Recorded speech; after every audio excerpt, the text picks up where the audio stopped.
Welcome to the Board of Selectmen meeting for September 16, 2014.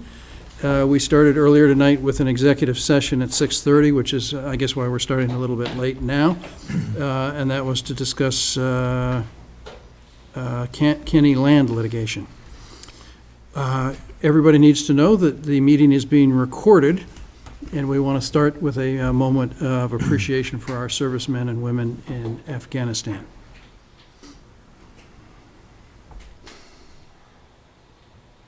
Thank you. We have the Permanent Building Committee here tonight, and they're going to discuss both the town garage and the public safety building. Good evening, and it's been a little while since we've been in front of you, so we wanted to come and give you guys an update on everything. My portion will be about the garage, and my co-chair, John Nunnery, will speak a little bit about the public safety building, which will probably have a little more time based on where we are there. But wanted to give you a quick update on the garage. It's basically 98% complete. We have a temporary certificate of occupancy, just received that, so we can actually start moving in, and hopefully we'll have a permanent one in the near future. Everything is being tidied up. They often say that the last yard is the longest yard, and so there's a lot of just little things here and there that we're tidying up. But we are a little bit behind schedule. We originally tried to complete everything by August, but since schedule wasn't really a huge driver, we're really just trying to get Ken in before the snow starts falling. That shouldn't be a problem at all. We wanted to make sure everything was done right rather than quickly. We had a little bit of a stumbling block early on with a couple of the subcontractors, but we've got past that. In terms of the main thing I wanted to discuss tonight was our budget, and we came to you originally. Our budget back in April of 2013 was approximately $11.1 million for a building that was 39,000 square feet, give or take. At town meeting a couple of months later, thanks to a favorable bid environment, the budget was then 10.7 million, so we saved about 400,000 just by being able to bid the project in a favorable bidding environment. And subsequently, where we are today, thanks to some good budgeting, the aforementioned favorable bidding environment, and good project management and oversight, we're tracking about 9.95 million, which would leave us under budget by about $750,000. The exact numbers will be tallied up once everything is closed up, but I'm comfortable at this point saying that's about where we stand. So really good, huh? There's a lot of people that spent a lot of time on this project, but I thought there were some people that definitely deserved recognition. Our PM team from Daedalus, namely Shane Nolan and Bill Roach, who is on site. Our design team from HNTB, our general contractor, Castagna Construction, our town administrator, Mike Sullivan, who's invested a significant amount of time, and saving the best for last. They really put their heart and soul into their new home, and that's our crew from the DPW. They invested many hours in not only design time through construction and taking a big portion of the construction for themselves on the site work. So we wanted to make sure that they were recognized. That's really good. So with that said, we should be moving in shortly, and we're talking about open house or some way to get the public involved and to see that their money was well spent. But at this point, I'd open the floor to any questions if you had any. I think congratulations are in order. Thank you guys very much for shepherding the process through, and thanks to everybody that you mentioned. I've been down a couple. It just looks very impressive down there when you actually see the whole thing completed. I think over that time period, it was like, is it ever going to be finished? And then you get out and you actually see it. It's impressive. Yeah, and I was looking back through the documents, and I know this project dates back to 2001, I believe. So it's been a while coming, and we're happy to be ready to open the doors very soon. I think the other thing that you really have to note is when you guys were, during the whole construction process, was one of the longest and coldest winters that we had. I mean, there was incredibly cold temperatures. You had to enclose a lot of that to work in there. I mean, it was not the ideal environment probably that you had wished or thought you were going to have when you started, before winter set in. So there was a lot of weather issues you had to come up with as well. I mean, that's fantastic to come in so much below budget. I mean, that's got to be such a rarity, I'm sure, particularly in Massachusetts, where everything runs 30% over budget, usually most everything that you see, any type of a public works type project. So, I mean, that's such a great job. We really do, everyone really appreciates all the help. I know a lot of extra hours you guys have put in, and we really do appreciate everyone working really hard on that. I mean, that's Thank you. Terrific. Wow. I think Mike left out probably the most important group in the process, and that's the Permanent Planning and Building Committee. I think first committee I've been on in 30 years where they actually met at 6:30 in the morning. I mean, these guys were dedicated, coming in and dealing with the issues. And over the course of a project like that, there are a number of issues, and they really, I don't think people appreciate how lucky we are to have the quality of the people we have on that committee. They really got us through a lot, and I think the taxpayers and the public works officials and everybody in town owes them a great, one big thank you for all the work you put into it. Absolutely. Yep, thank you. Yep. Thank you very much. Thank you. Yeah. And now on to the next project. Yeah. Thank you. For the record, name's John Nunnery, and I co-chair the building committee with Mike Quigley. Mike Mike Quigley. And did I call you Mike Quigley? Sorry. Don't worry about it. Different. Close enough. Sorry. Mike Quigley is a different person from the state. I apologize for that. What I wanted to talk about tonight, or talk a little bit about tonight, is the public safety building, specifically where we're at, talk a little bit about the budget and our proposed schedule. Mm-hmm. So as Mike Sullivan had noted, we've been meeting approximately every 2 weeks since the last town meeting, which is quite a bit of meetings, 6:30, 7 o'clock in the morning. And there's a lot to go through in designing a building like this. Just a couple points to make about where we're at. We approved 100% design development documents on June 6th of this year. There was also an estimate done with the project, or for the project at that time. The building cost estimate at that point came in at 15.33 or 15.3 million. 60% construction documents were completed on August 25th. And at that point, we did another cost estimate, and our reconciled cost estimate will be available, and we're going to talk about it, I think, next Thursday. Right now, what I can say about the cost estimate is Dor Whittier had done a cost estimate, and our owner's project manager, Daedalus, also does a cost estimate. So we do two, then we reconcile them. Dor Whittier's cost estimate, current cost estimate, based on the 60% CDs, has a building cost of about 14.8 million. So it's gone down a little bit, but again, we have to see where Dor Whittier's comes in, and then we have to reconcile the two. But in the near term, the number is dropping, which is a good thing.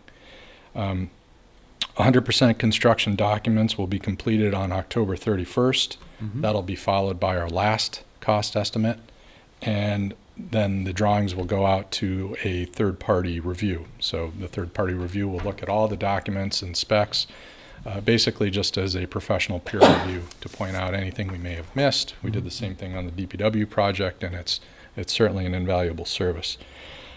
Currently, the building square footage is about 40,900 square feet. Mm-hmm. We have about 25,431 on the first floor and 13,747 on the second. And just some other notes before I get into the value engineering. Out of a potential of about 1.2 million that we looked at in value engineering as a result of our various value cost estimates. We had accepted approximately 694,000 in those value engineering suggestions, which is approximately 56% of the suggestions that were made. We took and accepted them and moved forward into the design. So with that, I just want to talk a little bit about the budget, just so we can understand where we're at the moment. So we're carrying at the moment a direct building cost of 15.3 million. That's based on our last cost estimate. So obviously this will get updated once we get our new reconciled cost estimate. And I'll just hit the big categories, and if anybody has any questions on the subcategories, please ask. So general development costs, we're at about 582,000 budgeted. Our architectural fees are about 1.4 million. Our FF&E budget's 950,000. Other services, which are just services the owner traditionally has to pay for moving through the project, is about 165,000. We have 751,000 in administrative fees. We're carrying a contingency of about a little over $1 million, which brings us in at a total project budget of approximately 20,350,000. But backing out of that number are the two numbers that we had appropriated at the previous two town meetings. So $500,000 back in 2013 to get us through 50% design development, and then most recently the additional 850,000 last year, which brought us through, or will bring us through, the 100% construction documents and the bidding phase. So when you back out that 1.3 million, we're at 19 million, which was the figure that we gave at the last town meeting. So we are right on budget at the moment. Again, hopefully when our cost estimates come in, maybe those numbers go down, and obviously the hope is that once we bid this, the numbers will be even better. So that will tie into the schedule. So I want to talk a little bit about the schedule. And there are some items to note that we certainly want to talk with the selectmen about, and others obviously. But what I've given you here is sort of a very generic schedule. We have a much more detailed schedule, but I didn't want you guys to get overwhelmed with just too many things. So we're looking to complete the local approval process sometime at the end of this month, although we are still waiting for the planning board to give its final sign-off. They met last night with the planning board. The board is waiting for the Board of Health for their assessment. Once that comes, the planning board, we believe, will just close the hearing and then give their approval. Construction documents, as I said, we're hoping to have those completed by early December. We will start our contractor pre-qualification process in October. That'll run through mid-November, where we pre-qualify all the general contractors and subcontractors who will bid on the project. We're expecting bidding, or we would like to start bidding at the end of December and run that through February. And then this gets into the questions that we'd like to talk to the selectmen about, which is the special town meeting and override. So as a committee, we talked about when would be the best time to do this. One of the things we had originally talked about was trying to do bidding in maybe in January. That really was a schedule that we could do. It certainly was a tight schedule, but as the further we got into this, the more we started wondering, why are we pushing this so quick? Wouldn't it be better to give ourselves a little more time to review the drawings? And we would talk with Mike about the idea of a special town meeting, and we're certainly cognizant of the fact that there's costs with special town meetings. So we were trying to figure out, well, what's the best way to approach this? So after a lot of sort of discussion about it, what we decided was, rather than waiting for the traditional town meeting in April, where we would be competing this building against everything else that's on the town meeting warrant, we thought it would be best to do a town meeting a week before the town elections. So town elections being scheduled for April 30th, or March 30th, sorry. Our hope would be that we could do a special town meeting a week before that. So we would come to town meeting with bids in hand. We would have hard numbers. We would know exactly what the cost is. hopefully pass it at town meeting, and then a week later at the special town election, when people are already coming out for votes, that we would do the override at the same time. That's our hope. Obviously, that would be up to the selectmen to do, and we would certainly have to work with the warrant committee and others to get their buy-in, but that's the suggestion we're making at the moment. Then just moving on with the rest of the schedule, assuming a successful town meeting and override vote, we would begin the temporary facilities, moving fire into the DPW and police into, help me out with the name of the building. Comark on West Street. And then construction would simultaneously begin with that. We believe that construction will wrap up somewhere around December of 2016. And wrapping up by wrapping up, I mean the building will be occupied, police and fire will be in their new building by December of 2016. So that's sort of a grand overview. I don't know, I'll ask the selectmen, would you like to see or like to know anything about the plans of the building? What I can say at the very beginning here is the plans themselves have not materially changed since you last seen them. They've been refined as the process goes along, but what we presented to you last time in terms of where police is, where fire is, the basic layout of the building has not changed. It's still 2 floors, still has the same number of bays. Can I just ask, looking down the road, just trying to save energy costs and things like that, is this prepared to be solar panels and things on that Yes. to reduce the electrical costs? So I can't show you because I can't, it's a flat drawing, but on that little triangle that you see, so you see the tower, Yeah. and then just to the left there's a little triangle with 3 windows under it. Mm-hmm. On what would be the back side of that triangle, and that area is plenty of room for solar panels, in addition to the flat roof that would go over the top of the actual fire bays. Yeah. So there's plenty of room for solar panels. So I guess my question was, because I know this came up with the highway garage as well, and the answer on the highway garage, why there wasn't solar panels, is that they thought it was more economical to wait and do everything, some kind of a bid of all public buildings at once. Is the same thing falling with the public safety building, or are you going to actually install the panels on that at that time? We haven't really, I think what we've decided is it's going to be solar ready, and I think what we were going to probably do is wait for the bids to come in, and if the bids came in low enough, then we could add them in. But if the bids come in hard at our number that we're at, we would at least have a building that's solar ready so that the town at any other time in the future could just get the panels and have them installed, because all the infrastructure would be there for it. We didn't want to burden the project with that, besides the fact that sometimes these energy companies will evaluate all the town facilities together and come up with a master plan for it, which is far more holistic approach. I only mention because I think some of the state grants and stuff are going to be disappearing. I'm not sure municipalities I think it's as well. the tax credits to the private developers are starting to disappear. They set a certain percentage limit, and they've reached that limit, and I think they reached it up to 2017. Is that open to municipalities as well as the private owner?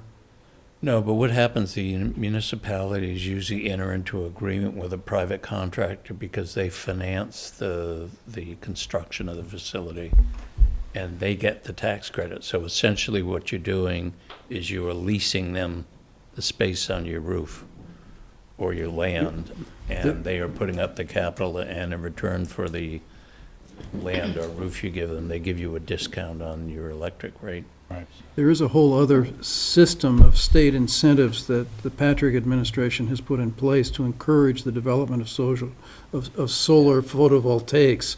And those numbers are going down as the amount of solar photovoltaic in the state is getting built up. Yeah. And so that is, that part of it is a disappearing Right. number. What you may be looking at on this is the town financing the installation, and then the town gets a bigger discount on the electricity rates. because the town has put up the capital. So, usually the companies that come in and do the leasing ones, they want a 15, 20 acre site. They want a large location. And the smaller ones, the rooftop units, are Right. generally treated a bit differently. Because I think in the long, over even a shorter period of time, you're gonna reach that payoff, and the rest is gonna be to the town's advantage. Well, that's the big question when you look at these. Sometimes and I won't get into a big discussion on this, but depending on how many tax credits and subsidies, government subsidies you get, the payback period can vary greatly. It doesn't really work without the incentives. Yeah. And This building would still need to be evaluated to make sure it's a viable site for solar. The large exposures for this building face north and east, so it's not an ideal site. The garage is in a much more open, area surrounded by pavement, so it may be a more suitable location for solar. Those are kind of the two biggest things that I wanted to talk to you guys about, just in terms of schedule and budget. So I want to ask, is there any questions about either the budget or the schedule? I think we would be curious to know what your take is about the idea of a special town meeting a week before town elections, just the idea of trying to tie an override vote with an existing event, so to speak. Does that sound something that seems reasonable, or is there things that we're as a committee not aware of that the selectmen are considering? I mean, I guess my reaction is that a town election costs us, I think, around $6,000 to have, and so that if we can avoid having a separate one, Right. it's nice to save the $6,000. And the idea of a special town meeting a week before, the reason, just to be clear, the reason we would like to try to do it a week before or no more than 2 weeks before is the experience we learned on the first time we bid the DPW project, that it passed town meeting, but the vote wasn't until a month later, and a lot of momentum gets lost in that month. People forget. A lot of people think, oh, it already passed town meeting. What am I voting for? I don't need to vote. So we just want to avoid that to make sure that that we don't run into that issue. And also, our contractors, whoever wins the apparent low bid or has the apparent low bid, it's part of our bid documents. They keep that number for 30 days. So it's something we would have to know to make sure that we're timing this backwards appropriately to get our bid date, get the bid documents out on a certain date so they're back on a certain date, so that when we open them, we're not going to award a contract, but we can notify that they are the apparent low bidder and that there'll be at least 30 days before they might get a notice to proceed. So it's an important date, something that we certainly are going to need buy-in from the We're not town. talking large. What's the average cost of a special town meeting? Special town meeting, I'd say probably $1,500 to $2,000. It's the election is more expensive because it goes from 6 in the morning till 8 at night, where the town meeting's only a few hours. So. And Mike, correct me if I'm wrong, but either way, we're going to need something special. If we do it the way we've proposed, we're adding a special town meeting, but we don't need an additional election or a ballot. Whereas if we do it at annual town meeting, we don't need the town meeting, we need the special ballot. Well, unless you did the election first, and then you waited that month and then had it so each one would correspond, then you wouldn't have a cost. But I understand your concerns you had from the last one. Yeah, the concern about that, and we encountered this with the DPW, was we didn't want people thinking that the annual, the town meeting vote was a foregone conclusion, and then have to, in other words, by putting the ballot ahead of that. Right. Yeah.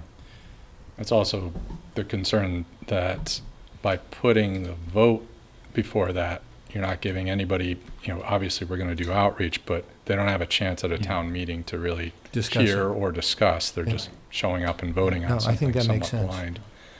blind. And that's not to say other towns haven't done it, but something we would like to avoid. I like this. Mike, you're in favor of this. You think it works nicely. Yeah, I think so. And I think in the past, you've discussed a project of this Go. scope should be handled at a special, because Definitely. it's going to take a lot of discussion. You're going to have a pretty good presentation, you're gonna have Yeah. questions on it. Sure. And if you're trying to do it and rush through the town meeting budgets and everything the same night, it Yeah, kinda gets lost in the shuffle. I agree, I think it deserves more attention, so. definitely. And when you figure $1,500 to $2,000 in terms of a $19 million project, it's, I like it. Looks great. The building looks gorgeous. They're really nice. We like it. We really use this building as the sort of the model, Oh, in the sense of we weren't trying to match brick exactly, Yeah. but we Oh, tried yeah. to take the character of the brick, same color, the green in the curtain walls and in the windows. And then the and just tower, some you of get the the tower. tower. You get the roof for Exactly. the tower. Yep. And a So- very nice set of clocks there too. Yes. A little plug. Not that they need they'll it. not only be made in America, they'll be made in Medfield. Down the street. It's really All we need nice. to do is get a weather vane on top that's a straw hat, and Yeah, you'll be all set. off we And that's a go. really nice looking building. We So- think so. We think So, John, I don't have a question about the budget or the schedule, but I am kind of curious as to how green you guys decided to make the building. Did you, what sort of LEED certification level are you shooting for? What we decided was to go for a LEED certifiable. So we're not actually going to, unless the town wants to, which what you do when you do LEED certifiable is you take the checklist, you go through the process that you would go through if you were going to get certified. And we're looking at gold. That was the standard we started with, correct? Silver? Okay, so we started with silver, and we'll see how far we get. Maybe we actually get to gold, but we're starting with silver. We'll go through the process. We'll go through the checklist, and at the end of it, if the town decides they want to pay the $20,000 or $30,000 to actually get the certificate to prove that it's a LEED building, absolutely we can do that. But that has been taken into account, and honestly, it's been a while since I've looked at the points. I don't remember how many points we were at the last check. We've been tracking them down, but it's a long list. So the long and short, Pete, is where it's a LEED silver building at a minimum. But what I've always found with LEEDs is it's pretty easy to get extra points. So it's an easy potential that it could be gold. And gold's the I'm top, isn't it? The Platinum. most energy efficient. Oh, there is, okay. Platinum would be the top. But we're starting with silver, and we'll see where we get. But there is definitely, we are designing to a LEED standard. We're also designing, even though Medfield is not a stretch community or is not a green community, we have designed this building to meet the current stretch code. Stretch code, oh, great. So we have all of those provisions already designed, or what Yeah. the stretch code requires has already been designed into the building. How about on the garage? How energy efficient is that? I can't remember, did we? I honestly don't remember if we went for a LEED standard. We didn't track it, but we did use energy efficient boilers. We didn't track where it would pan out with the lead, but we did use energy efficient boilers, energy efficient water heaters, energy efficient lighting, and we have engaged NSTAR as part of their rebate program. So we've just actually applied for a number of rebates from NSTAR, and we expect to get somewhere between $15,000 and $22,000 back for them for energy efficiency measures that we implemented. And for those at home, that's Shane Nolan. He's our owner's project manager with Daedalus. And so on the public safety, we've also engaged NSTAR early in this. NSTAR are going to do a full energy model at no cost to the town. And there's also a couple of programs that we're targeting to get into. One of them is the small building program. Despite the building being 40,000 square feet, it qualifies as a small building. And there's a potential of a grant of up to $1.50 per square foot for that. And we're also looking at some light saving measures, lighting control, which we could get up to 50 cents a square foot for that. So we are, as well as tracking the lead, we are looking at those incentives with the utilities. John, what's the difference on the platinum, gold, silver? If we're at silver, what does that mean versus if we were platinum? It's really points. Think of it as almost like this spreadsheet. You go down, you get a certain amount of points for each item. The more points you get, the better standard you're applying to or you are achieving. So silver is the base standard, and it's been a long time since I've looked at the LEEDs checklist, so I think that's somewhere like 36 points, somewhere in that range. LEED certified is the base. Is it certified? But these points mean that it's something that's more greater energy efficient to do it. You get Well, and the platinum versus the silver. Well, LEEDs isn't completely about energy. LEEDs is lots of different things. It deals to a certain extent with site, it deals with energy, it deals with mechanical systems, it deals with, for instance, when we tear down the old building, are we going to recycle the material? The materials we're bringing in, if you buy the materials and the materials are within 500 miles of this site, you get a point. So my point is LEED isn't completely about energy. It's about lots of other things. There is an energy component to LEEDs, but other things like building commissioning. If we were to do, which we are doing commissioning on the building, but if we were to do, say, a full building flush out, meaning when the building is done, we feel it's ready, you turn on all the systems, you flush them out completely, and you can't really go in the building for about 2 weeks while the systems are being flushed out. You get points for that. Points for using certain types of carpet. So off-gassing is an issue with carpet. So if you use certain types of carpet that don't have off-gassing, you get points for that. So again, the point I'm trying to make is LEED isn't just about energy. So the question you're asking, do you get more energy efficient by going from silver to gold to platinum? Likely yes, but it's more than just energy.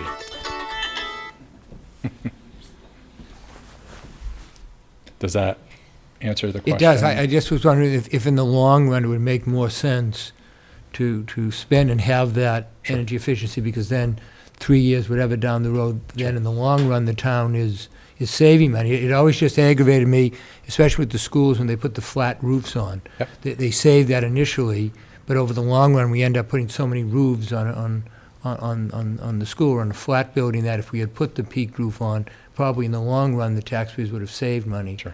So I just was wondering if,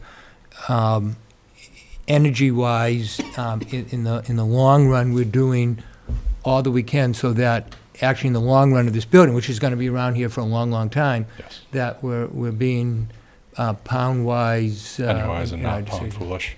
And working with the design team from CR, Doran Whittier, and GGD, who are the MEP engineers, they've done life cycle cost analyses of different systems. It was all part of the design process. So when we chose a direction to go for the MEP systems, all of that was factored in, because there's a point to where you're spending so much up front, the payback period is too long to ever really be beneficial. Right.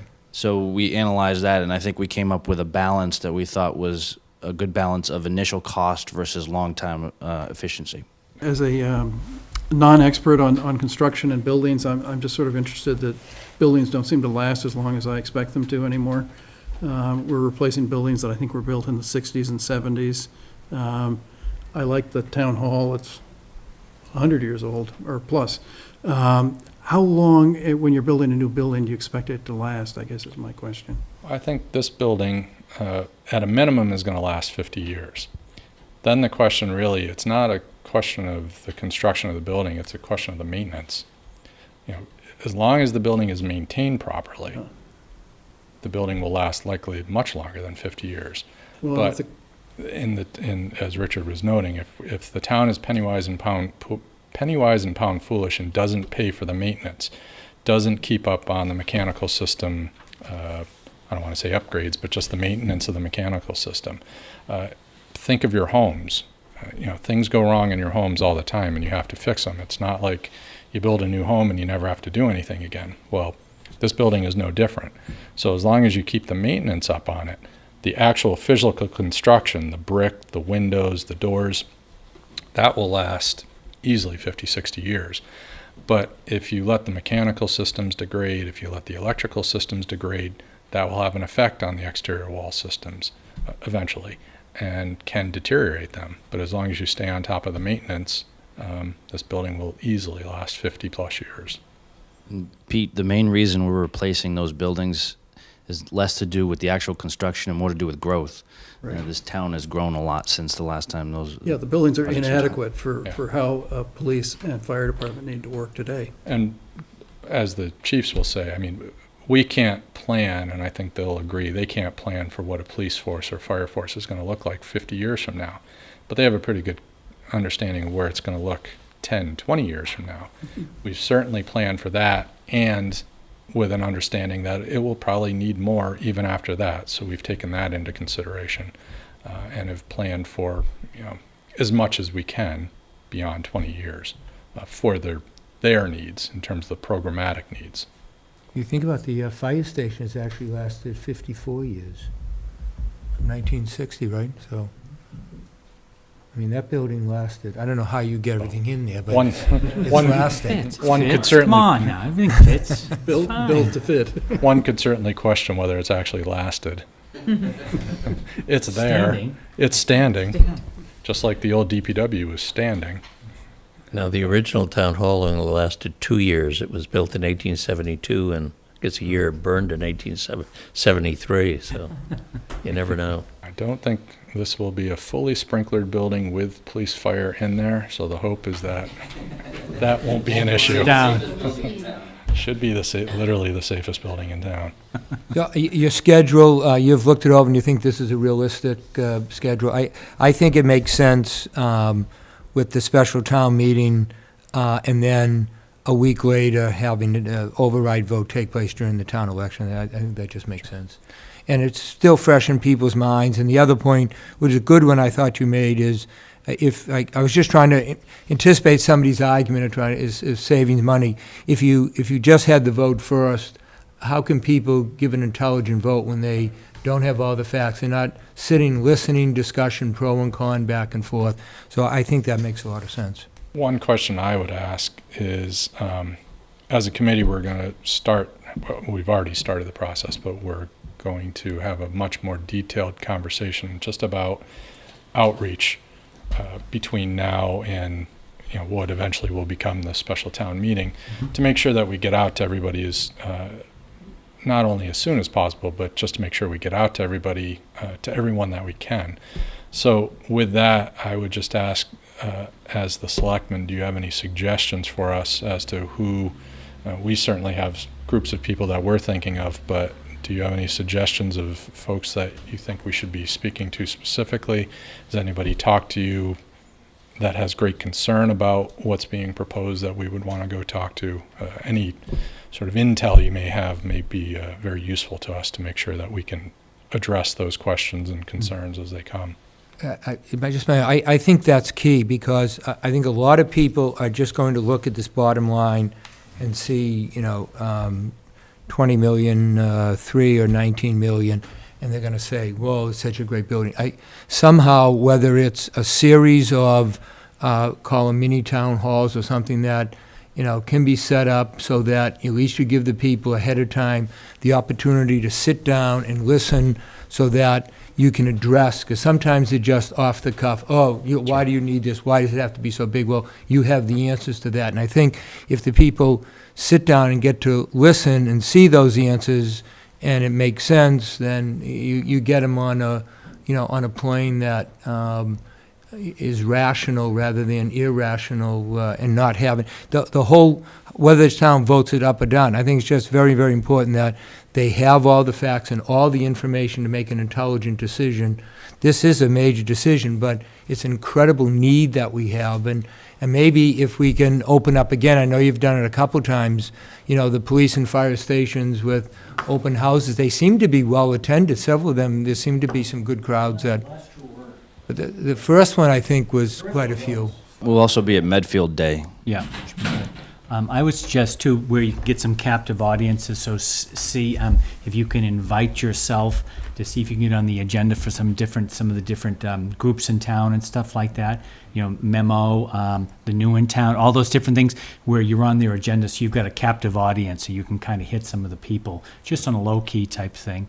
And I know, we'd probably be, I'd certainly be willing to to tag along too, or whatever, volunteer my time, or, we'd probably, if you wanted that too, for any of those things, But I think that would be good, some of those different groups, try to hit as many of those different. Careful what Trying you to get on volunteer for. Huh? Sign them up. Yeah, We did that with the garage. We hit New in Town, Memo, what do we do? School Lions committee. Club. School committee. yeah, Lions Club would be good, Well, yeah, we're- just anything you can hit, just. We're going groups. to the Council on Aging that's in, I forget what, October, November? Excellent, good. So we're going Yeah. to a supper there to present. Yeah, that's great.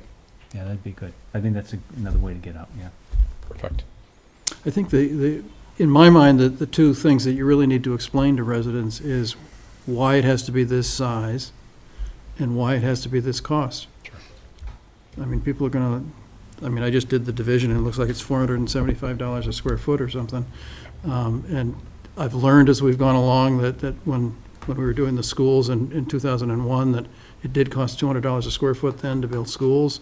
I learned with the garage that it did cost, I think, $200 a square foot to build the garages.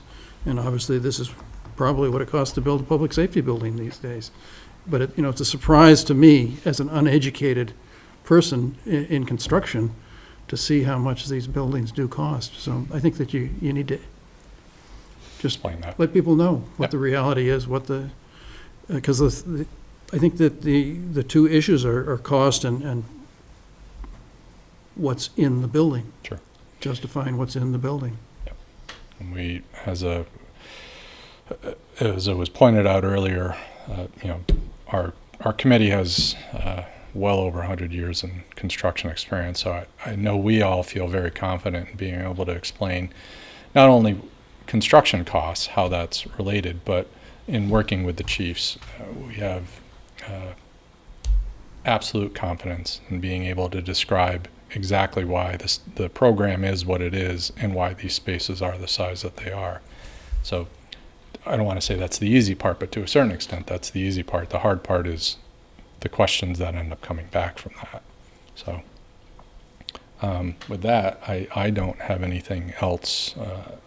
Does anybody else from the committee have anything they'd like to add? With that, Again, thank you very much for coming. Thanks for Thank the you very much. explanation. Thanks, guys. Thank you. Again, an impressive process. I know that the original architect was, a decision was made to relook at that, and that involved a lot more work and for everybody. And we thank you for doing that and getting us a good project, a good-looking building. thank you.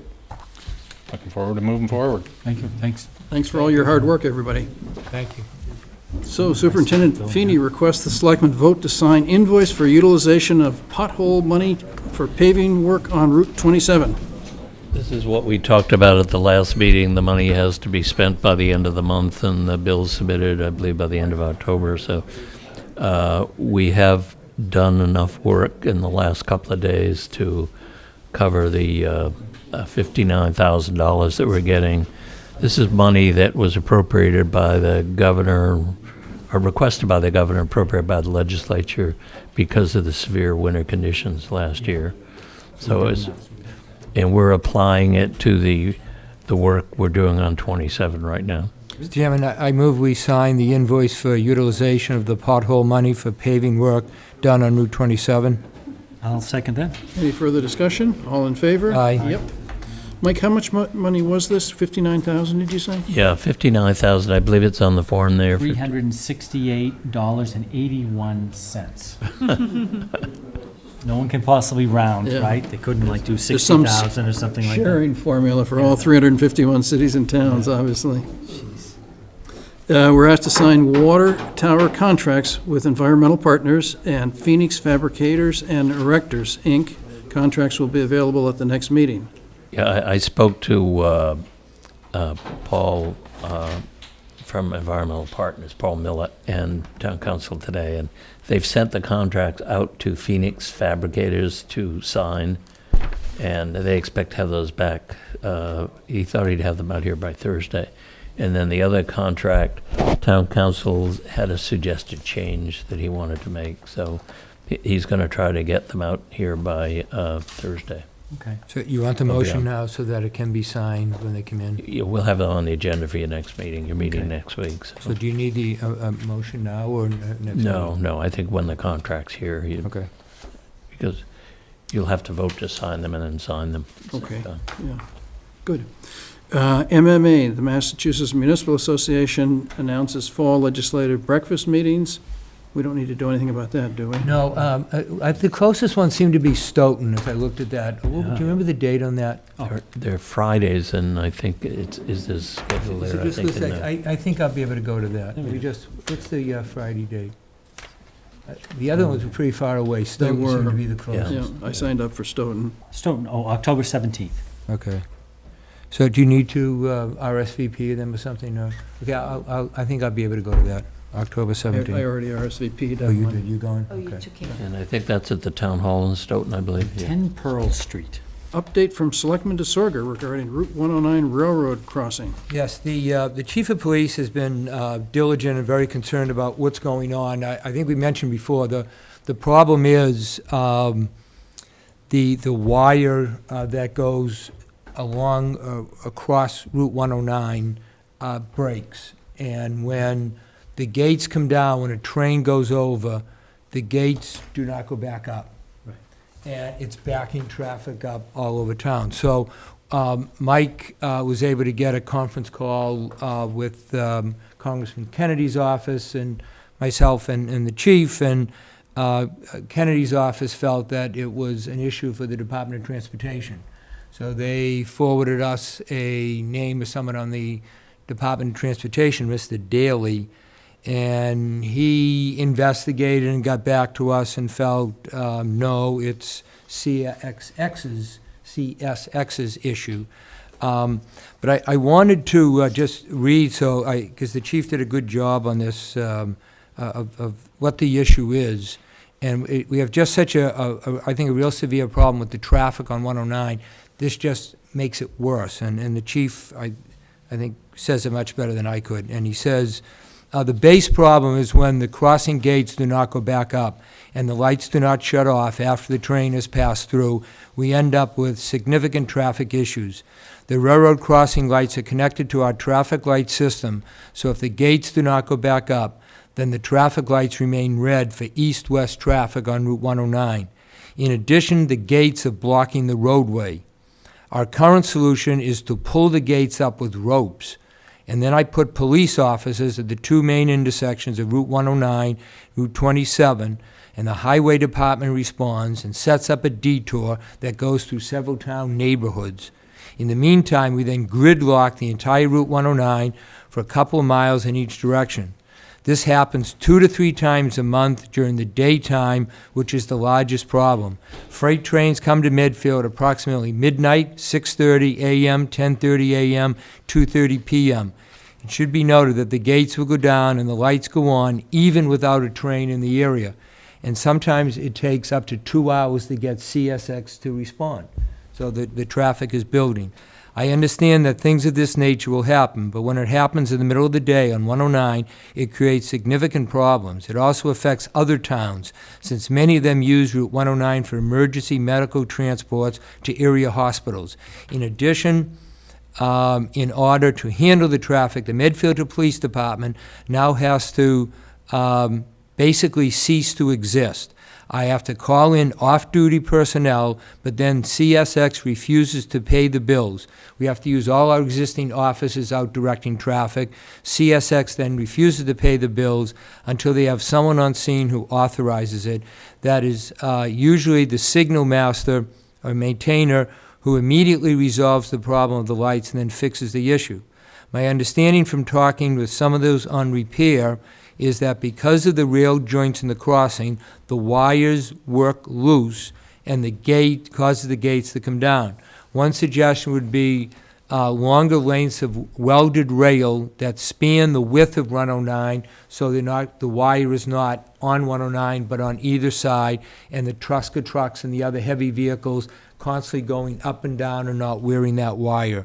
Another suggestion would be some type of a key bypass switch that would disconnect the traffic lights from the railroad signal system and allow the lights to function normally. So it's a major problem we're facing. I'm hoping we can get some kind of quick action from CSX. We've gone from Kennedy's office to the Department of Transportation, now we're back to CSX again. And I don't know if we don't get satisfaction there. Maybe we need to have Congressman Kennedy come into a meeting and address the issue, because it's a major issue for us here in Medfield. Yeah, the problem with CSX, I believe it's based in Florida. So it's, you're dealing at a great distance. And even their maintenance division, I think they have some maintenance people out of Framingham, but I believe their main maintenance office for this region is in Albany, New York. So it's, you're dealing with a very remote presence. And Now, just to follow up, we have, we given a contact name from CSX by the Department of Transportation, this Mr. Daly. the chief has it, I believe, and he's trying to get a hold of him. But yeah, the other hand, we're dealing with CSX, trying to get permission to go onto the railroad tracks on Hospital Road. It's basically the same rail line, so we're dealing with an issue with traffic in the center. We're also dealing with trying to get permission to go under the railroad tracks on Hospital Road with the water main. So How was that going? Are being held up on that? yes, they have hired a company from somewhere up in the New England area to represent them because they're in Florida. And they have to bring a flagman in from New York to alert the trains when they come through that there is a crew working on the railroad tracks. And These are the think- trains that go 10 miles an hour. Maybe. these are trains that go 10 miles an hour. And you have to, now, it's, as I understand it, it's not to direct the vehicular traffic. It's to alert the trains coming through that there's a crew working on the tracks. And I assume that's some sort of a railroad work rule I'm sure it's probably national. that they have to have in it. And I believe that flagman, they were talking about coming from Albany, New York, which means you have to, I assume, put them up in hotels and buy their meals. I'm not sure how that, I think it's $1,500 a day is the charge for the flagman. And It'll we're take probably paying about 2 that. weeks to go through under the crossing because they do about a foot an hour and an 8-hour day. So Yeah. Has that begun? Have we begun? no, they still haven't worked out that. We had a big problem with the insurance. I think we finally got that worked out. And now they're having a problem with the flagman. They said there aren't many available, and It's a specialty, I'm sure, it's So- pretty so difficult he stuff to thinks do. he's pretty close to get it worked out. But Well, can we, I know the chief is on, I know the chief feels strong on this, but if this goes on more than, a couple of weeks or something, I think we need to, as I say, yes. either get Kennedy's office or someone that can Yes. get on top of this. before we have a road rage incident on 109 when the traffic keeps getting backed up, I mean, it's Or a medical emergency that Unbelievable, yes. an ambulance and a fire truck Yes. cannot get through. How often do you think it's happening, Mike? 2 to 3 times a month was the chief's estimate. So it's far too frequent. It is. Yeah. And if there's some simple solution to it, the other thing on that, they also need to replace the rail crossing. It's one of those old rubber rail crossings that's deteriorating. The rubber is falling apart, and it's patched. And they really ought to do it as one project. They ought to replace the rail crossing, put in a welded piece of rail that is long enough so that you don't have this problem with the rails, motion of the rails. That's terrible to go across. It's all chewed up. Yes, and we had a bad accident there a couple of years ago. A woman on a bicycle went into the rut or whatever and was seriously injured. So Anything further? I just think, let's give the chief a couple of weeks to see if CSX responds, and I think it's important for this board to really get behind the chief and really support him on this and Oh, sure. whatever is Yeah. necessary. And if the chief can't affect it, then I think that as a town, we should think about suing CSX for creating a nuisance in our town. That Until might we get get their We'll attention. have to block the rail line, that'll be next.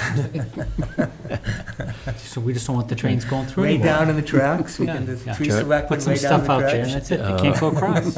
One of our former Although the town, train may speed Yes. up Yeah, then. talk about a recall. That'll be the only time it does more than 10 miles an hour. one of our former town councils did that. He actually, I think it Way down was, in the track? it wasn't Amtrak. What was the one before Amtrak? There was, who owned that? Conrail. Conrail, yeah. They billed us for a ridiculous amount of money to do something down there. We had to repair, I think it was the crossing behind the Wheelock School. Yeah. And it was an outrageous amount of money they billed, so they were gonna,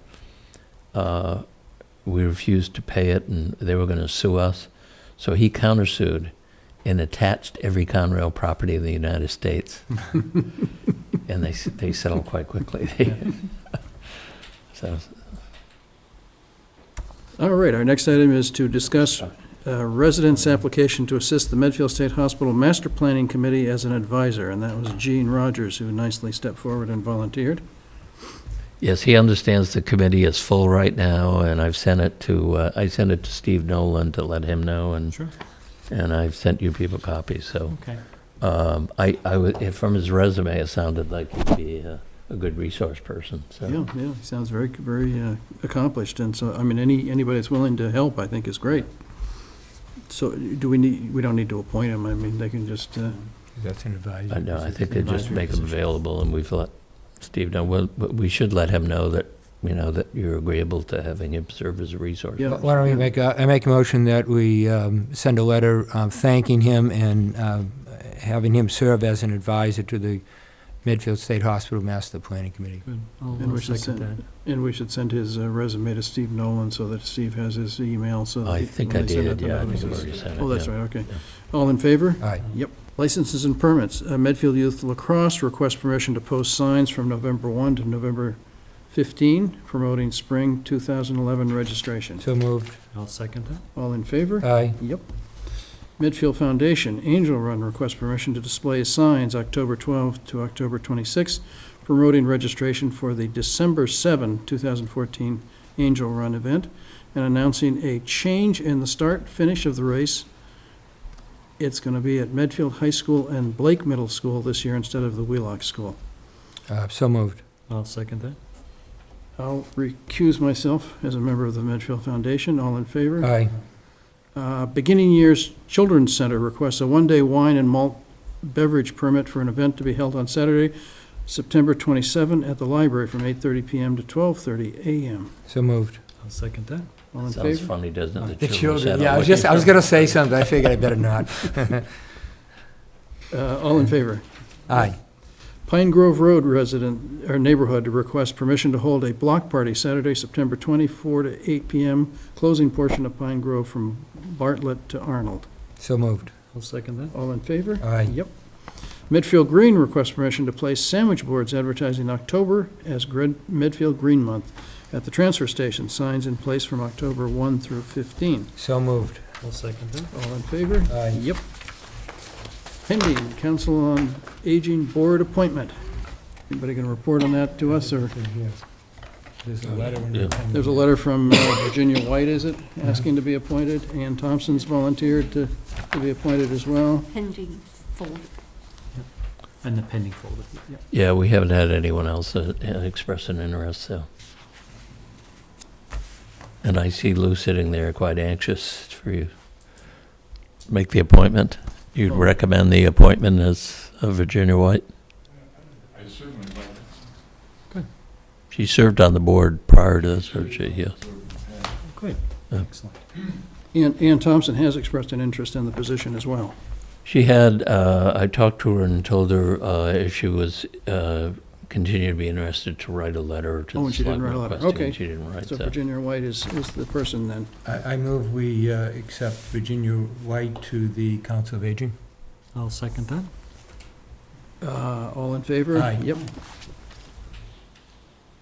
Selectmen's goals. I have them.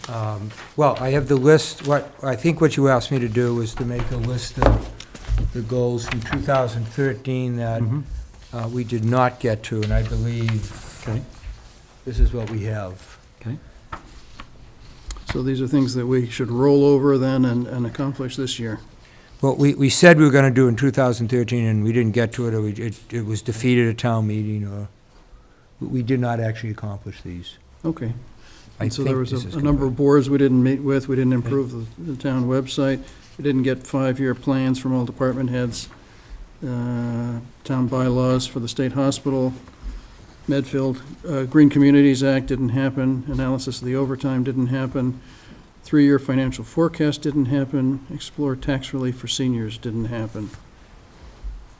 So those, I think those are all admirable goals that we should work on this year, too. Yeah, I think most of them all we've kind of carried over, I think, as far as looking at what we've been looking at before. Yeah.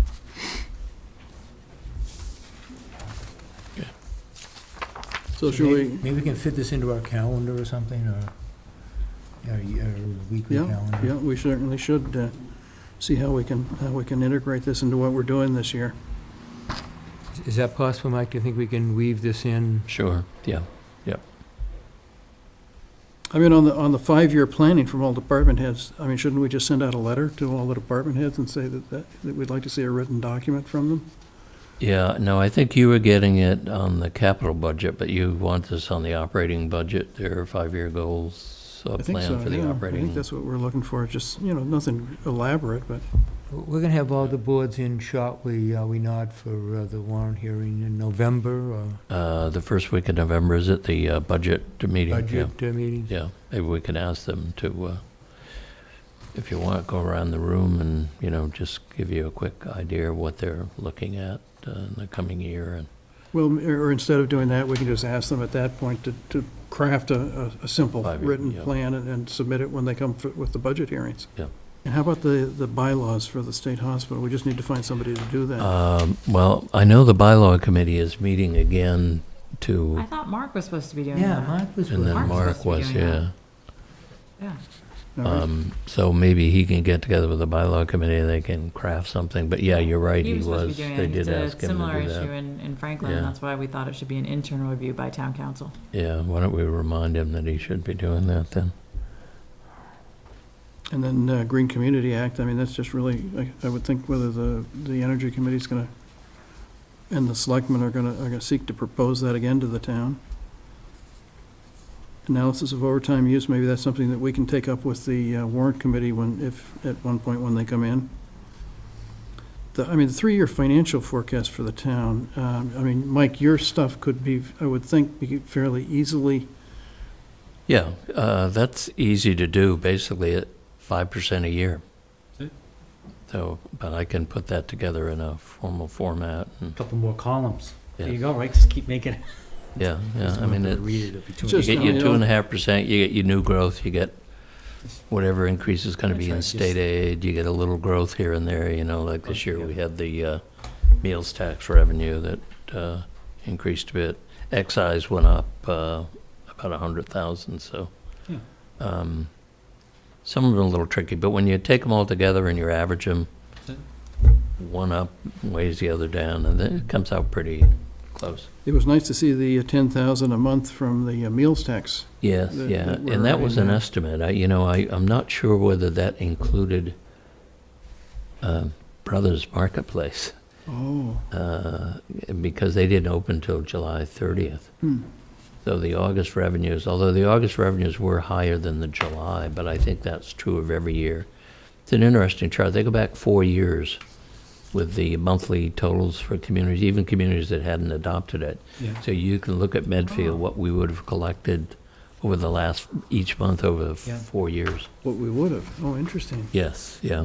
Hmm. So, and it's probably, looks like it's going to be somewhat north of 100,000, probably 110,000. Good. That will become part of local receipts. I was talking to Joy about that. Anything to be spent out of that has to be appropriated by town meeting, so Yep. it's something to consider next year going forward. Yeah. Remembering that the commitment was made at town meeting that a substantial portion would go to offset the tax rate, so Yep, okay. it's not all available for And the other part, I think we mentioned also that it would also go towards upgrade of the downtown, the argument being that the businesses, the restaurants are paying that extra amount, but the improvements would bring people in and to help. So I think it was both areas that were mentioned. Yep. And I'm sure there'll be a long line looking for the money for other projects too, so as usually happens, so.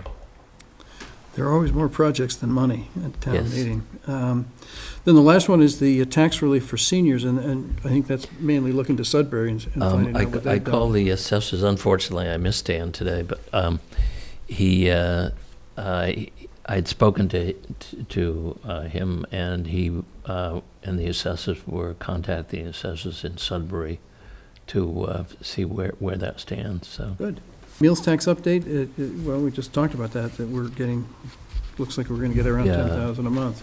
Yeah, it was was it 8,600 for July and about a little over 10,300 or something for August. It was just under 20,000 for 2 Yeah. months. It's paid out quarterly. They, what they do is at the end of each quarter, the state calculates how much has been brought in for each city and town, then they send you a wire transfer for that amount. Medfield State Hospital status update. Chris? The LDA for the water tower was sent. Peg Stolfa should have it in the next couple days, and the closing is still set for September 18th. Very That nice, should be very nice. completed, which So should be next week nice. we'll own a water tower. Yeah, Chris, my understanding is they then have to stake the boundaries of the easement so that the Olivera can get in and start putting the pipe in. yes. Is that, we were talking about using the same surveyor that did the work for the state. Will that, any idea how long that might take, or? We're not sure yet. It would have to be a separate contract with the engineering company that did that. So we're not sure yet. Okay, because that doesn't have to be put out to bid. No. Engineers don't have to, No. so. And we're talking about using, was it Nietzsche or Nietzsche's? Yeah, Judy Niche Engineering. It shouldn't be an Shouldn't issue. take too long, Yeah, okay. no.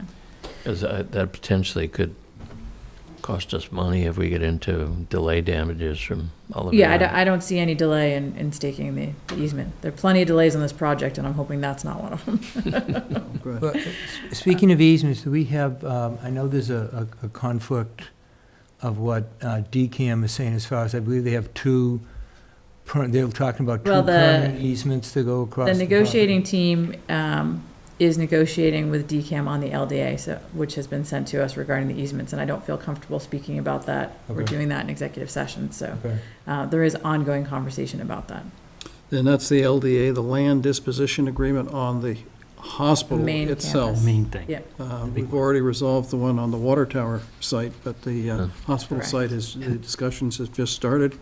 The town got it on Friday last week. Yes. And people are responding to it at this point, Hmm. the negotiating committee. Incidentally, the water tower LDA also includes the well field. There's about 20 acres additional land in the well Yes. field for the old hospital well. And actually, I need $1 to do that closing for the water tower and the well field. So, I know. I told Mary Beth Clancy I was making her pay for it. The other thing, 33 cents each year. yeah, they are doing a walkthrough on October 3rd in some of the buildings that's been set up Oh, that's through been John okay. Thompson and Steve Nolan. So it'll take place that evening. I am pleased to announce that today, about 3:30, the C3 company was given approval on their license to go through the buildings, and they will Ah. actually be on site on Thursday. And for the next, I think, 3 Thursdays, they'll be doing their investigation into Great. the 4 buildings that we had It's set Finally, up. it'll be So so good to Great. get it's some taken a updated long time, information, but yeah. we're there. And I understand this week the Wentworth students also were out They were touring there the yesterday. chapel building. Yeah, Good. yesterday. Chapel. Cool. Yeah. And I talked to John O'Donnell tonight. There was the weekly construction meeting took place today, and everybody's pleased with how it's moving forward. It's an incredible view if you're walking up there these days. A lot of people, I don't think, realized how close that was to the river. It's I incredible. know, It's a you couldn't see the dramatic river view. at all, and now it's got an incredible Yeah, view of the river. It's gonna be, so it's just, really, I think, once you walk up there, really exciting towards the restoration for that, so. And that's where we are now. Thank you very much, Chris. Selectmen's reports. Richard, you want to go first? Sure. A couple of things. I met with Alex Stevens, a resident of Phillip Street, and Ken Feeney. He had concerns of the bridges over a Millbrook at both Foundry and Nebo Street. Apparently, there was an accident there last year that broke off part of, it's a wooden bridge, not the metal. And it appears that carpenter ants and stuff are in there, and also by the stone part of the bridge, there's a wearing away of the rocks there because of the water going through. So Ken was going to check on both of those. I also attended the Historic District Commission meeting. They had discussion on Ord's Block, which is the building next to us at Town Hall that Masters Touch used to be located in. And the McCready's have presented a plan of up to 4 retail, could be 1, but it could be up to 4 retail on the first floor, office space on the second floor, and some townhouse type condos up on the third floor. Basically, the building will remain the same. It's in the Historic District, and they were very agreeable to some other suggestions that were there. So I think we can see additional life coming next door. And the other issue that was being discussed was the barn on 6 Causeway Street, which was divided to the property across the street.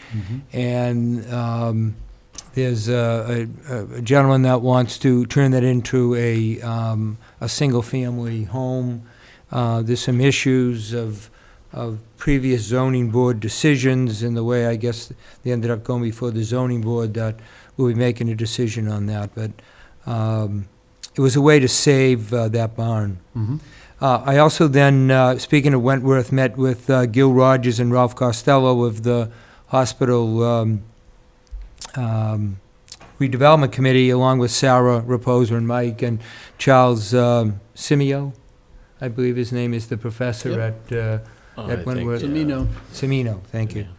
And he's the most enthusiastic person about this tie between Medfield and Wentworth, and he wants us to go on for quite some time and work with the town and work with the State Hospital Redevelopment Committee. So if it's housing we're looking at, then maybe the kids can design housing. I think he's going to focus again on the chapel this time, but in the spring, maybe convert the kids over to housing. So he's really on board with this, and I know Gil and Ralph were very enthusiastic about using the free labor and getting tons of ideas from the students that did a beautiful job last time.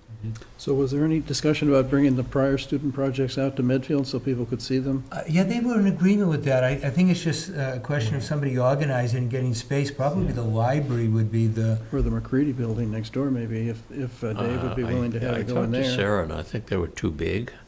They're 16 feet long or something. Some of them are pretty big. Well, some of them, you probably just have to have a sample. You couldn't possibly have all of them. Probably not, no, unless you scattered them all over town. So. But maybe that's something we can ask him with the next batch, if he can... This DPW building, I don't know, we could Oh. use up a couple of bays. Yeah, actually. Just kidding. Oh, no, actually, that might be something. Way to go. I also met with, this is like, we're getting to be good friends in this double poll meeting. We've actually no longer meeting with Comcast and Verizon. They're done. They have everything off. N-Star now has to actually remove the polls, and if you remember, last time there was 103 double polls. I was guaranteed, and he gave me his pledge, that at the end of October, all the Main Street and Fairview Road double polls will be removed. So, so far, this has been a year. It was last September we started this. 56 of the double polls have been removed. 47 remain. There are 20 on Main Street and 6 on Fairview Road that will be out, I am told, by the end of October. That would leave 21 remaining ones. unfortunately, but he says it's a factor of life, we will always gain new ones because there's accidents and other things that happen. So there's 6 new double poles that have come in since September, 2 Slipping. on East Main Street. Chair underwear. But, and one by South Street by Brothers Marketplace, which was a new one getting in. So if by the end of October, all the Main Street ones, the old ones are gone, and the Fairview Road ones are gone, we're down to 21 remaining ones. He says they can average 5 a week, so this has been stretched out longer than I originally thought, but like anything, I guess it takes time. But we are making progress. as No, you I mean, it can would see. never even have happened. I mean, that's unbelievable. It's actually going away. So that, Congratulations, nice work. well, we're not there yet, but we're Double getting pole. there. I also met, Pete, you were there as well, with the State Hospital Master Plan Committee, with the representative from Northampton That was fascinating. State Hospital, which I thought, I thought was very informative, because that person has gone through a lot. 10 years, was it 12 years? 12 years. That they've been working on that. And it was just great to see what they went through, what failures, what successes they had.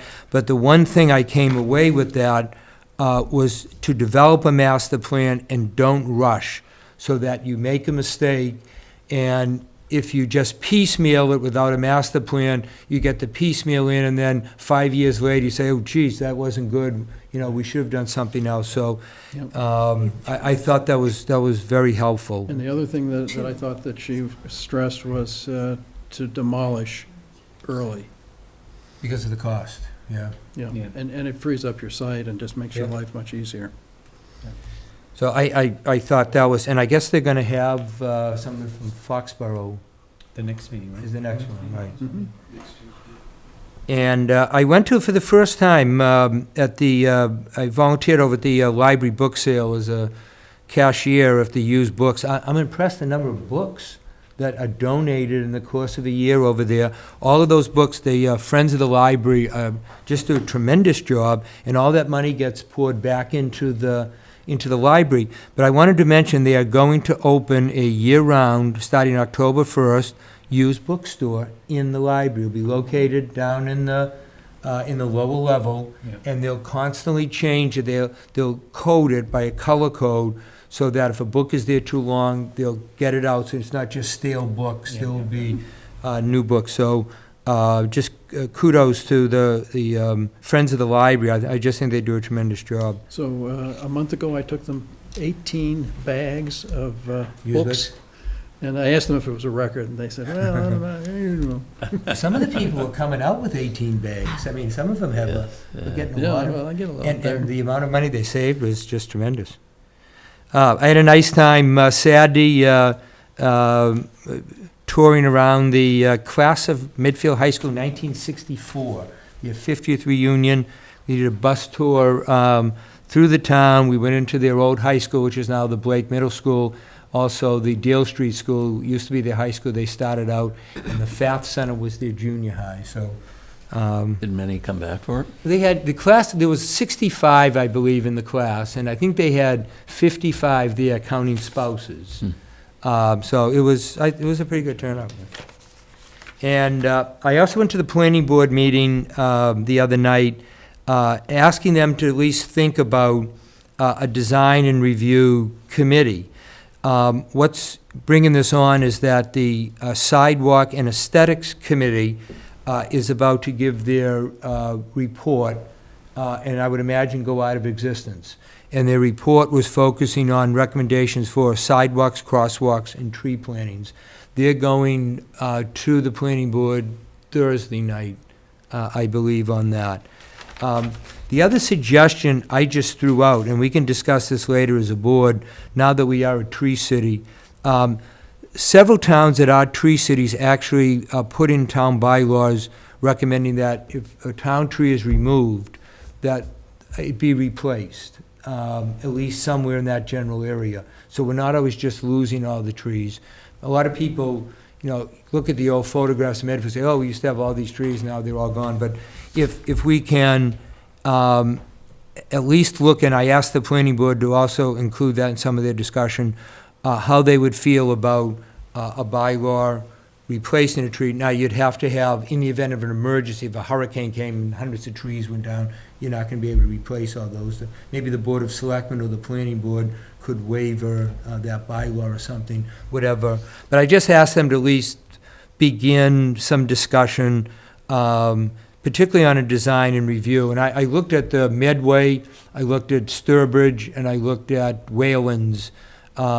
They're all advisory in nature, but because anyone going through the process wants to be very favorable by the time they get to the planning board, that's kind of the power that the design and review committee would have. We have a lot of history in Medfield. We're, I think, a very special New England town look to it, and it would be nice if we can control a little bit of what our future town's going to look like. I also got, I just want to take a second to read a real interesting email from Jim O'Shaughnessy, who, as you know, is a member of the warrant committee. And I'll just throw this out, and maybe we can pick this up at some time. But here's what he said. He said, he looked at our goals that we had as selectmen. He said, absent from the selectmen goals is a critical priority of succession planning. What is being done to develop, identify succession to Mike Sullivan? Not that we're trying to get rid of him, we want him to stay. I'm trying to get rid of him. As long as he can, but to Mike, to Ken Feeney, Chief Kingsbury, all of whom will be moving on at some point. One of the key reasons Medfield has been successfully managed is the leadership that these professionals have provided. Has a search committee been formed? Who will take the initiative to begin this process? What are the key responsibilities of each position? What kind of experience is required to fill them? Will there be an overlap period where the successor would have the benefit of the outgoing leader's wisdom and counsel to learn how to navigate the many administrative and structural complexities that come with new leadership responsibilities? Thanks for your consideration, Jim O'Shaughnessy. So I know you've mentioned this sometimes in the past. Yeah. I think it's important to maybe begin to look at that. As I thought about it, Richard, one of the things that I decided was that most of our departments are so small that it's hard when you have a small department to try to plan on succession. The DPW was the only one that occurred to me where you could maybe think about it because of it being large enough. But I think that in all likelihood, the next time we appoint a DPW head, we'd probably want someone who's an engineer, maybe. And I think with DPW, you have to take a look at the whole structure of the That's- administrative structure of the Mike, Ken, and department. I have started to meet to look at the current structure of what the DPW looks like and what the potential is for a slightly altered structure, now that Ken's announced that he'll be retiring next year. Oh, he has announced. Mhm. Oh, I didn't know Yeah, that. he announced He to announced water at the and water sewer sewer that board he'd meeting. probably be leaving within a year, so. Yeah. I That's wanted to good. get the garage all underway. I think he's staying there to try to get that going, Yeah. yeah. So we held a meeting to start looking at what that structure should look like. Well, we've been very fortunate, I think, the town, in almost every case, we've had a very nice transition periods with a Yeah. notice. And I think the search committees have done terrific jobs in the past that I can see as far as appointing all these people in key positions here. I mean, it's worked out very nicely. We did have another resignation today. Jim Snyder's going to be leaving us as Park and Rec Director. He's going to take a position in Framingham as Assistant Park and Rec Director, so he's been with us, I think, 16 years. 16 years. Wow. He's done, I thought, a tremendous job. Yeah. And as a former member of the Park and Recreation Commission, I've just seen a sense of professionalism that he's brought to the board, and the programs that we have now, if you go back before he came, Yeah. it's day and night, the number of kids and programs that he's run, so. And the facilities, the fields, the Think of swim fields. pond is And a the much fields better that they have shape. to take care And of. I mean, yes. it's a lot of, just taking Yes. care of the fields without anything else Yes. is tremendous responsibility. I said to him today, they never know what you got till you're gone, huh? So I think they will find that there'll be a big hole there from his leaving. Well, that'll be good. I mean, Framingham, obviously a big program there and stuff like Yeah. that, so he'll get a chance to Well, I probably think do it's a a lot good of move different for things. him, but Yeah, it's a little He bit will of a be loss missed for here. us. so. yeah, oh, yeah. The other thing one for each.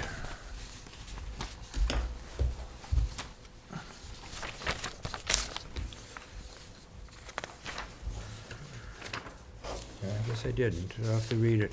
I do have 8 individuals have come forward to volunteer to host the mini town halls for next year. Oh, The only opening I have is still in March, so if there's anybody out there who wants something for March. In September, I'll do the first, we'll keep the same rotation we had before. I'm going to do the first one at Tilden Village. We'll do one at Tilden Village. In October, Jim James, Teresa volunteered, that's on Harding Street. In November, Bob and Kathy Callahan, the very end of Indian Hill Road. Last time we had it at the South Street end, and this would be the very end of, about by the end of Indian Hill. In January, the Stevens on Elm Street. In February, the Bungers on the new Maple Street complex that's in there. March is still open. April, the Knaps on West Street. And she thought by that time, 40B, if it is still coming, would be underway by April. From what I understand, it's imminent, so that could Yeah, start. they just had a that meeting construction. last week about permitting and, So they're still making Yes, noise. yeah. In May, the Dunleys on Orchard Street, and in June, the Sullivans on Pine Street. So different streets, different areas than last That's time. very nice. Thank you for arranging that, Richard. And the next, I think the 23rd, we have some people coming in dealing with Pine Street and the issue. I wonder if we can just talk about traffic in particular. It's, we have to do something, I don't know what it is, but just the gridlock and the intersection of South and Main Street, whether we have a crossing guard put there or something has to be done. People are doing U-turns in the middle of South Street. They're laying on the horns. There's just too many cars is the issue. They were down, well, Evelyn and I were coming across Main Street today and about, 5:30, 6 o'clock, and there was, it was down beyond Hale Place. I'd say it probably was, you couldn't really see, but I suspect it was fairly close to I Main counted Street, 23 yeah. cars when I was on the South Street.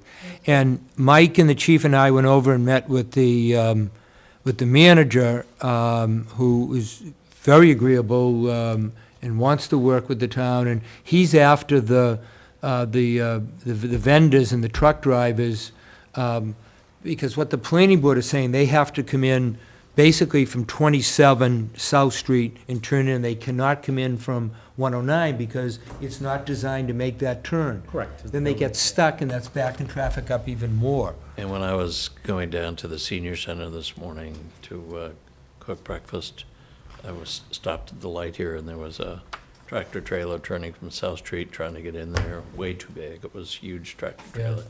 And there was another one behind him. I presume he was going in too, because it was a food distributor, but, Oh, I don't know how they ever expected to get in that way, so. yeah.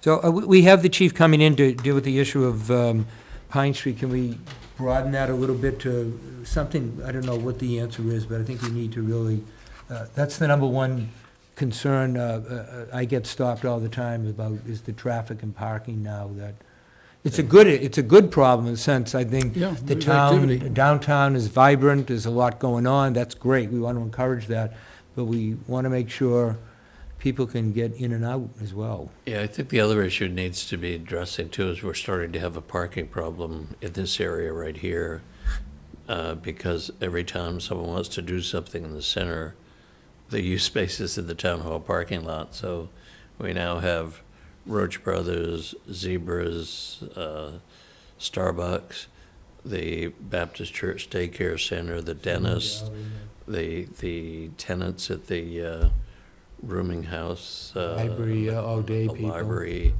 I did talk to the Karen Boland from Montrose School, and now that their gym is substantially complete, about asking their employees to use their own parking lot, and a number of them have been parking at the town hall parking Well, lot. they actually have a pretty big vacant lot that's not being used up closer to Bullitt's. They do, but I Yes. think that some of their administrative offices, it's a closer walk from here, so she was very cooperative, she Yeah. said. It's just a friendly reminder.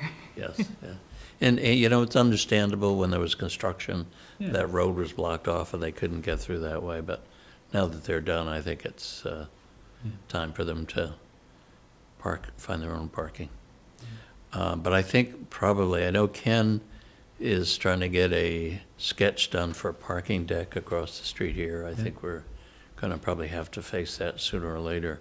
Because if you look at McCready's building, what he proposed under the zoning would require 51 parking spaces. Plenty. That's more than exist in that lot across the street. So his building alone could require more than the total parking. Sure. Is there a way we can use our state representatives as some sort of an economic development? Or we don't seem to get very much from the I state. think we need to get them out, you know, I think they're, I don't think any of them have any serious election contests, so No, it'd they're all probably be a good opposed. time to get out, you know, they've had a good rest from their session, Yeah. and it probably would be a good time to get them out, and that'd be one of the things. I notice there's bills that go through, I think the President's Senate had at least 2 parking garages for Plymouth in the budget this year, so Excellent. it's probably something we ought to try to get our fair share. Yeah. Well, they want to encourage economic growth, and Medfield, I think, is a great example of what the downtown is becoming, and here's a good way to be able to encourage that. Yes, yeah, yeah. It is, you know, you have people that come to Medfield and they say you're so lucky to have such a vibrant downtown. You see so many of the downtowns these days that are just shriveling up, and ours seems to be the reverse. It seems to be It's really mushrooming. very successful, yeah, yeah. It's nice. I see where Zebras was voted by Boston Magazine as the best restaurant in the western suburb. Is that right? Good Yeah, for them. yeah. And the last couple, just anything more on that railroad crossing? I'll try to get back Okay. on that. I've been upstairs. And then Arbor Day, we're still waiting for. Actually, I have an update. I talked to Roach Brothers, and we were proposing Thursday, October 2nd at 9 a.m., if anybody's available. And we're looking at reading the proclamation, dedicating the new trees that we've planted, and then I'm working with them about doing some refreshments after that. Great, thank you for doing that. Be good to get it before the leaves fall off. And I figured 9 a.m. would be nice for parking, would be better than in the evening. And then the last thing, can we get at some point our update of our minutes? We haven't got minutes in a while. Yep, we have Do you them. want them all at once? Sure, Well, whatever. whatever you have. Okay. And that's all, Mr. Chairman. Mark? About traffic, people do, like to complain about, obviously, the traffic's a little bad in Midfield, but like I said, people should remember it's a good sign because things are busy. I commute to work a couple different routes depending on if I'm driving or whether my coworker's driving, but one of the routes takes me through Sherburne and Wellesley Center. And I spend a lot of time sitting at traffic lights in the center of Wellesley. Their traffic is worse than Medfield, trying to get through Wellesley on Route 16, some of the main things. But that's the fact that it's a vibrant center. There's a lot of people out and about going to restaurants and things like that, so it's a good sign. So I think people should realize you gotta take the good with the bad. You know, the alternative is we could just blow through Midfield with no lights, and it's because all the shops are all boarded up and stuff like that. You know, yeah, so right. you have to, And you know, Mark, when they redid Route 16 through Wellesley, I remember that one of the things that they designed into it was to slow traffic down, yeah. which shocked me at the time, Yeah. because I commuted through there, and Yeah. so I Yeah. thought, well, they're just gonna push me off onto the side roads. Yeah, but it's brutal getting through the center of Wellesley. It doesn't matter when you go, the lights are, everything backs up. There's a lot of cars go through Wellesley. But it's just, It's everywhere, it's everywhere you Yeah, know. it is. Oh, it is, yeah. I think the other thing is you get lulled into a sense of complacency in July and August. Sure, when people are away. Suddenly everybody comes back to town, Oh, you say, yeah. what happened? You know, it's just, Well, I think part of it is also, just walking around the town hall during the day outside, we have an incredible number of pedestrians that we didn't have 6, 7, 8 months Absolutely. ago. Oh, good. Yeah. So having a a lot more people walking downtown and using the crosswalks That and slows using the things, lights that also slows things down. That's So true. I know the chief is looking at that in addition to the traffic lights, but it is nice to see people walking Walking. downtown. Yeah, It's nice to see the additional outdoor seating, too, that has Yeah. been grown in the past year. And how well it's been used, you know, in past years, some of the restaurants had it, but nobody ever sat out there. But this summer, I know the weather was just better for outdoor eating, but it seems to me they were packed all the time. And one of the, having been to planning school, one of the big things they talk about for traffic calming is best way to calm people's traffic and drive them slower is to have more pedestrians. Seeing pedestrians on the street automatically make you slow down a little bit. So I think that's also, Yeah, very good for increasing our safety, issue, yeah. especially on 109. And I've noticed, almost every time I've gone down, people are sitting in those chairs in the new Straw Hat Park. oh, yeah, definitely, yep, yeah. And also using a lot of the seats around Brothers and stuff like that. I know my wife does, and my daughter and stuff, they'll go down and just sit and have a cup of coffee maybe and something to eat and people watch. It's pretty interesting. There's finally people to watch. Yeah, Great. which is very interesting, yeah. And the other big thing too that I've noticed too a lot, I'm seeing more and more people walking home with a Brothers grocery bag. So they've walked downtown Yeah. and gotten some food or whatever, maybe gotten a cup of coffee, maybe someplace else too or whatever, and then are walking home. I've seen that quite a bit, walking back towards our area of town, up past the swim pond and stuff like Yeah, that. I've you know? talked to some people that moved here, and they said they love being able to walk to restaurants, walk to a grocery store, walk to CVS. So you know, it's that- beginning, you know what I mean? We're getting a little, and I think, and the more you see that, you're right, the more you see people walking and say, hey, that's right, I should be doing that too. So Right, it's it's not like, it that takes a far, while. it's- yeah.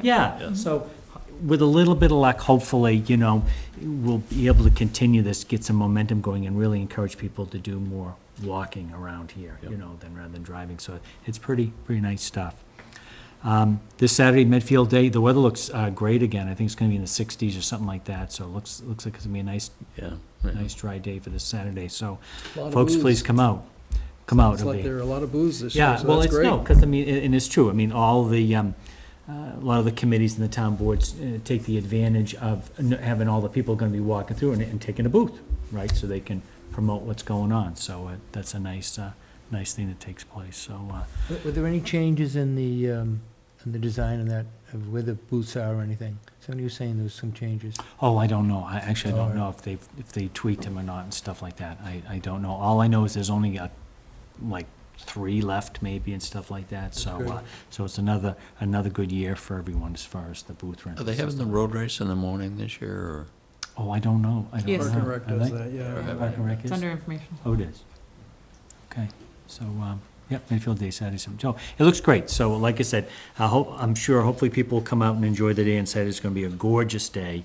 And great way to walk around and say hello to people that you might not see all the time, that are sitting in different booths. It's amazing, I worked the ticket booth for the kiddie rides, and you get there at 9 o'clock and you say, gee, there's nobody here, and all of a sudden, it's just a zoo. There's Bombed. thousands of people show up. Seems like they all show up at once. So, Yeah. Yeah, it's a lot of fun. Yeah.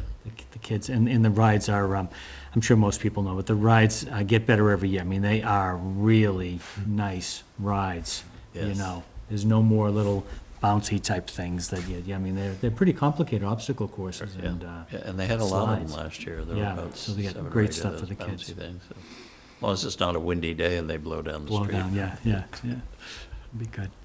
Or we'll keep hockey pucks out of the buildings Oh, next yeah. door, out of, The one thing that was bad was the Post office. year they had the sledgehammer with the bell. Oh, yeah, thank right God they next got to rid of the that. ticket booth, and Yeah, all we you got hear rid of all that. day was-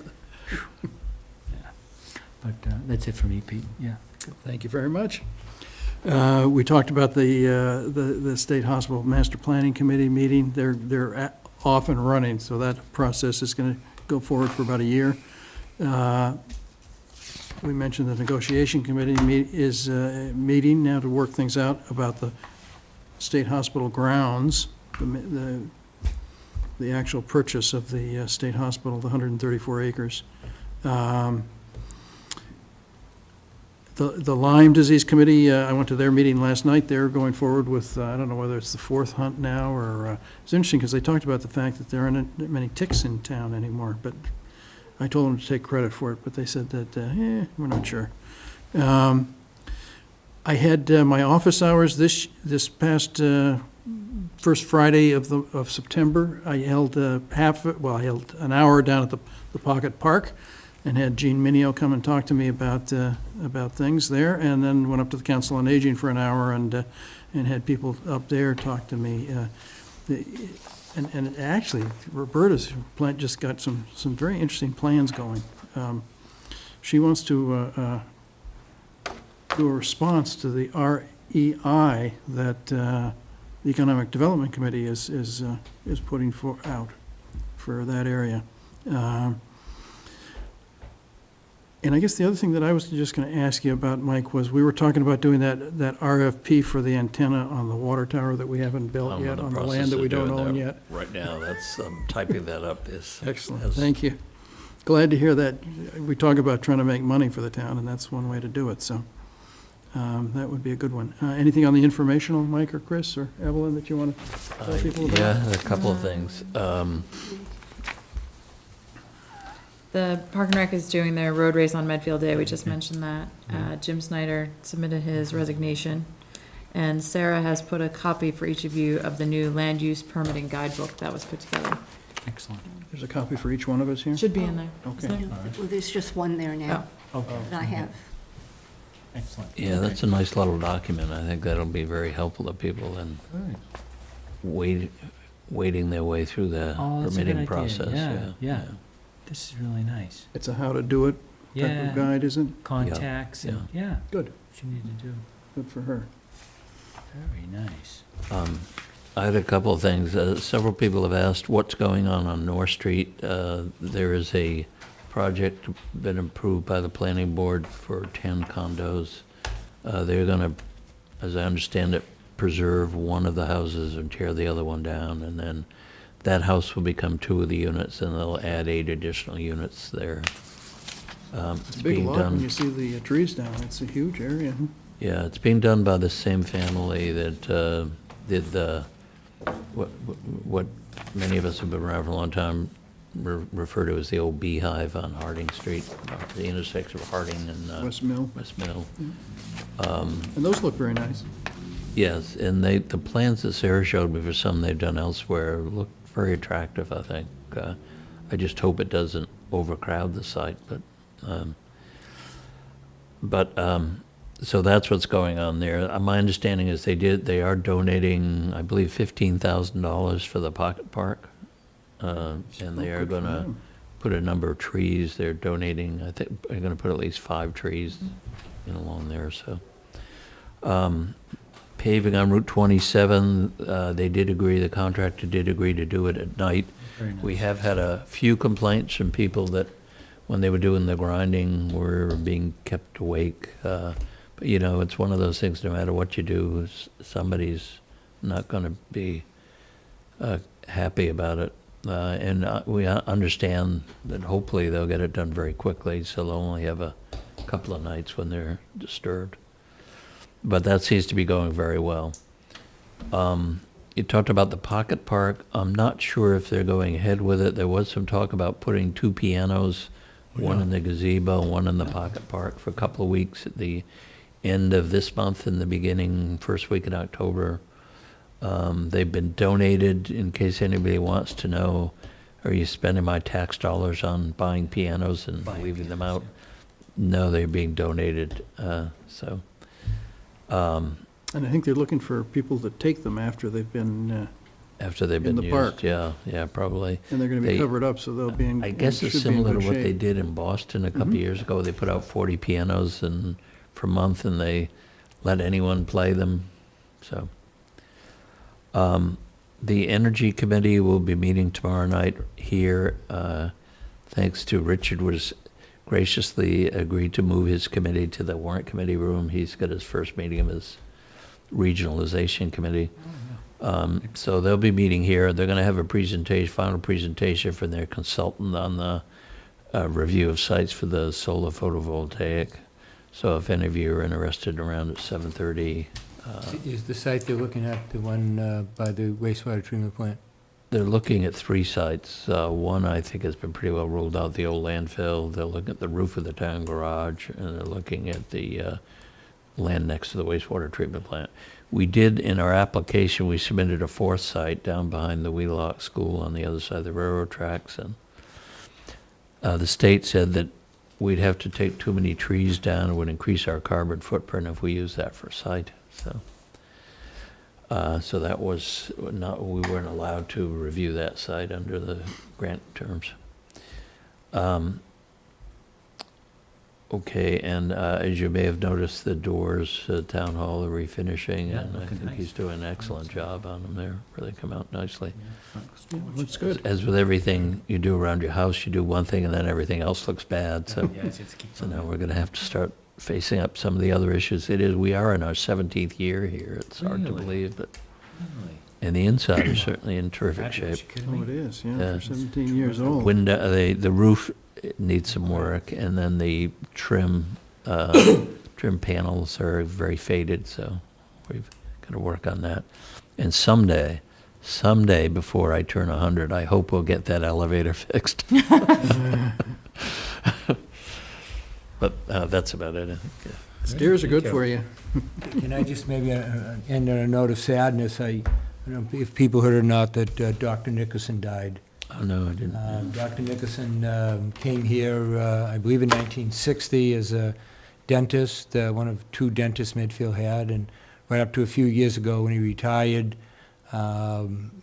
He also served on the Park and Recreation Commission here in town. He was probably Mr. Little League, probably only Red Palumbo probably had a better shot at that title, but certainly he worked with the Little League program for years and years and years. He was the baseball coach at Medfield High School for numerous years. So just a note of condolence to his family, and just some appreciation of a person that gave a lot to the town of Medfield. I heard he was quite a cribbage player, too. Oh, was he? Yeah, yeah. Used to go over to Bullard's. They all played cribbage, yeah. Inside the store. They would sit around the store and play cribbage? What, cribbage, yeah. Oh. Yeah. He had the best sarcastic sense of humor of anybody. And he would get you when you were in, I was a patient of his from when I was like 6 until just a few years ago, but your mouth would be full and he would get you loud and you couldn't respond because your mouth was full. He just was a funny guy in that way. Very good. So I guess we're done then. Thank you very much, everybody.